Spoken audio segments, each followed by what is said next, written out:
वर्तमान में छत्तीसगढ़ में प्रमोशन की प्रक्रिया शुरू हो चुकी है। प्रमोशन मिलने के बाद सहायक शिक्षक, शिक्षक की किस प्रकार से वेतन निर्धारण होगा, साथ ही साथ सहायक शिक्षक से प्रधान पाठक या शिक्षक के पद पर पदोन्नति और शिक्षक से प्रधान पाठक, पूर्व माध्यमिक या व्याख्याता के पद पर पदोन्नति संबंधित क्या क्या नियम है, इसके बारे में जानेंगे। तो नमस्कार, आप सभी का स्वागत है आज के वीडियो में। यहाँ पे आप देख पा रहे हैं, जैसे कि हेडिंग है पदोन्नति, प्रमोशन और वेतन निर्धारण संबंधी महत्वपूर्ण जानकारी। आज के वीडियो में आप सभी के साथ साझा करेंगे, तो शुरू से आखिरी तक आप सभी जुड़े रहिए। आज के वीडियो में हम मुख्य रूप से सहायक शिक्षक एलबी से प्रधान पाठक प्राथमिक और शिक्षक एलबी पद पर पदोन्नति, साथ ही साथ शिक्षक एलबी से प्रधान पाठक, पूर्व माध्यमिक और व्याख्याता के पद पर पदोन्नति और पदोन्नति के नियम क्या है, इसके बारे में जानेंगे। साथ ही साथ वेतन निर्धारण इनका किस तरीके से होगा, मुख्य रूप से इन बातों को आज के वीडियो में आप सभी के साथ साझा करेंगे। तो चलिए आगे बढ़ते हैं। अब हम जानते हैं सहायक शिक्षक से प्रधान पाठक प्राथमिक पद, इस पर पदोन्नति के क्या नियम हैं। तो प्रधान पाठक प्राथमिक के कुल पदों पर पदोन्नति सहायक शिक्षक की 100% पदोन्नति द्वारा भरे जाएंगे। तो सहायक शिक्षक में पदोन्नति के लिए नियमित शिक्षक तो वर्तमान में हम सभी जान रहे हैं कि नहीं है, और सभी की पदोन्नति जो नियमित शिक्षक थे उनका या तो शिक्षक के पद पर हो गया है या तो प्रधान पाठक प्राइमरी में हो चुका है। अतः जो समस्त पद बच जाते हैं वह एलबी संवर्ग के सहायक शिक्षकों द्वारा ही भरा जाएगा। यह कई जो जिले हैं वो उसमें प्रधान पाठक प्राथमिक के पद पर पदोन्नति भी हो चुका है। अगला देखते हैं, सहायक शिक्षक एलबी की वरिष्ठता सूची जिला शिक्षा अधिकारी डीओ द्वारा जारी की जाती है, इसलिए प्रधान पाठक प्राथमिक की पदोन्नति जिला स्तर पर होना तय है। जब भी आगामी और प्राइमरी जो प्राथमिक शाला है उनका प्रधान पाठक का पदोन्नति होगा वह सहायक शिक्षक से होगा और इसका पदोन्नति जो है जिला स्तर पर होता है। अगला, शिक्षक के पद पर पदोन्नति।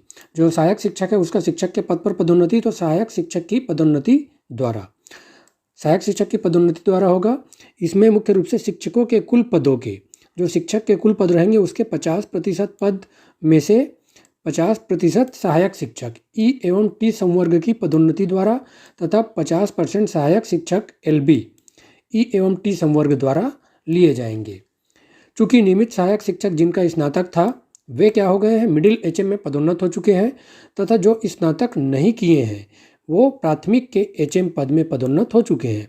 इसलिए शिक्षक के सभी जो पदोन्नत योग्य 50% पदों पर क्या हो गया, सहायक शिक्षक एलबी संवर्ग के शिक्षकों की ही पदोन्नति होनी है। यह भी स्पष्ट हो चुका है।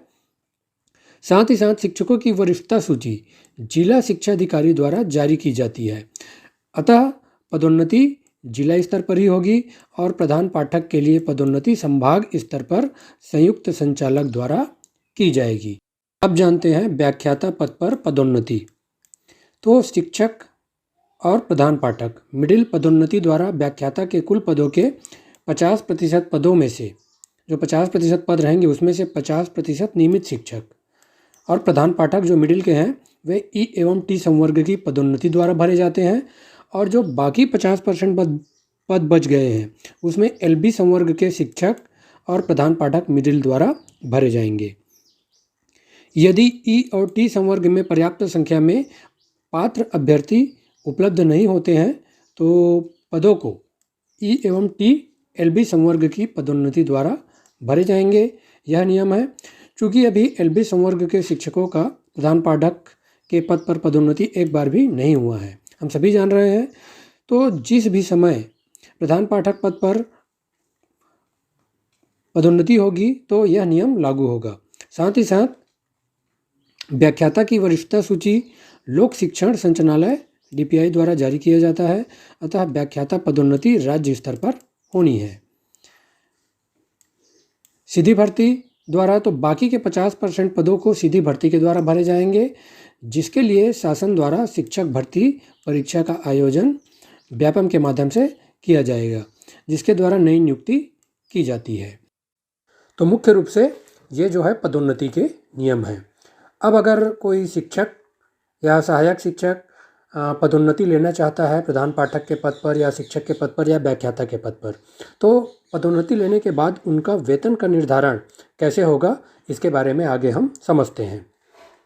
सबसे पहले जानते हैं, आप देख पा रहे हैं यहाँ पे सहायक शिक्षक से शिक्षक के पद पर या प्रधान पाठक के पद पर पदोन्नति होता है तो किस तरीके से वेतन का उनका निर्धारण होगा और उनके मुख्य रूप से जो योग्यता क्या है इसके बारे में चर्चा करेंगे। तो यहाँ पे आप देख पा रहे हैं सहायक शिक्षक से प्रधान पाठक प्राइमरी और शिक्षक के पद पर पदोन्नति पश्चात वेतन का निर्धारण। तो वेतन का निर्धारण, अगर सहायक शिक्षक जो है प्रधान पाठक प्राइमरी बनना चाहता है तो उसकी जो मिनिमम योग्यता है वह 12वीं पास होना चाहिए और प्रशिक्षित होना चाहिए। जबकि वह शिक्षक मिडिल के पद पर अगर पदोन्नति चाहता है तो उसके लिए स्नातक और प्रशिक्षित होना जरूरी है। तो आप अपनी योग्यता के अनुरूप पद का चुनाव कर सकते हैं। साथ ही साथ अगर आप शिक्षक के पद पर जाना चाहते हैं और प्रधान पाठक प्राइमरी के पद पर नहीं जाना चाहते तो असहमति पत्र दे सकते हैं।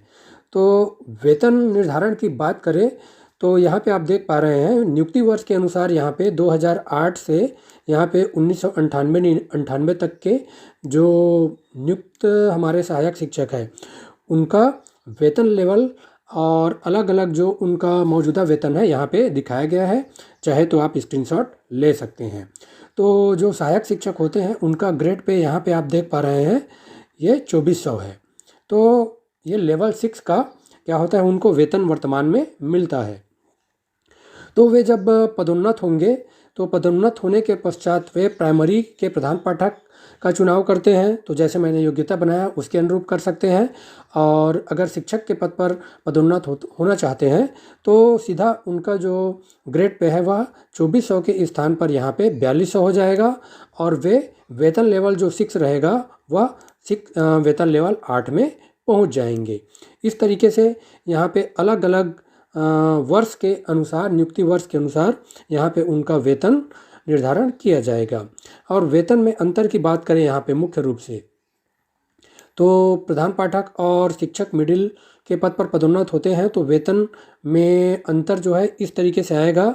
2008 की नियुक्ति वाले को यहाँ पे 6,291 रुपया, उसी तरीके से 2007 वालों को 4,062 लगभग, और 2006 वालों को 2,825 और 2005 वालों को 1,588 रुपया और 2003-04 से 1998 तक को लगभग 1,700 के वेतन में उनका अंतर आएगा। एचआरए पे अंतर होने के कारण अलग अलग ज़िलों में एचआरए की गणना अलग अलग होती है तो उनका जो अंतर है यह थोड़ा सा अलग भी हो सकता है। तो इस तरीके से आप अपनी जो योग्यता है और आपको जो बेहतर लगता है प्रधान पाठक प्राइमरी या शिक्षक के पद पर पदोन्नति ले सकते हैं। तो वर्तमान में अभी तो प्राइमरी प्रधान पाठक के पद पर ही पदोन्नति हो रही है और शिक्षक के पद पर जब भी पदोन्नति होगा तो इस तरीके से आप वेतन का अपना कैलकुलेशन या गणना कर सकते हैं कि हमको कौन से पद पे जाना बेहतर रहेगा।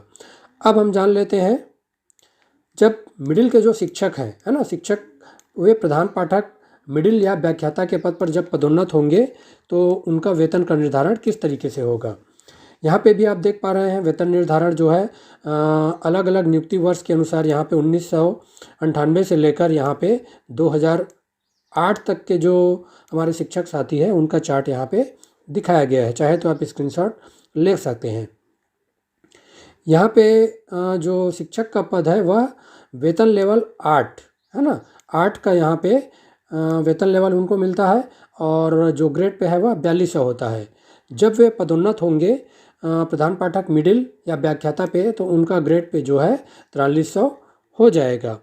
तो इनका जो पदोन्नति अगर लेते हैं तो पदोन्नति की जो मिनिमम योग्यता मांगी गई है या चाहते हैं वह प्रधान पाठक अगर मिडिल के पद पर आप पदोन्नति चाहते हैं तो स्नातक कम से कम और प्रशिक्षित होना अनिवार्य है।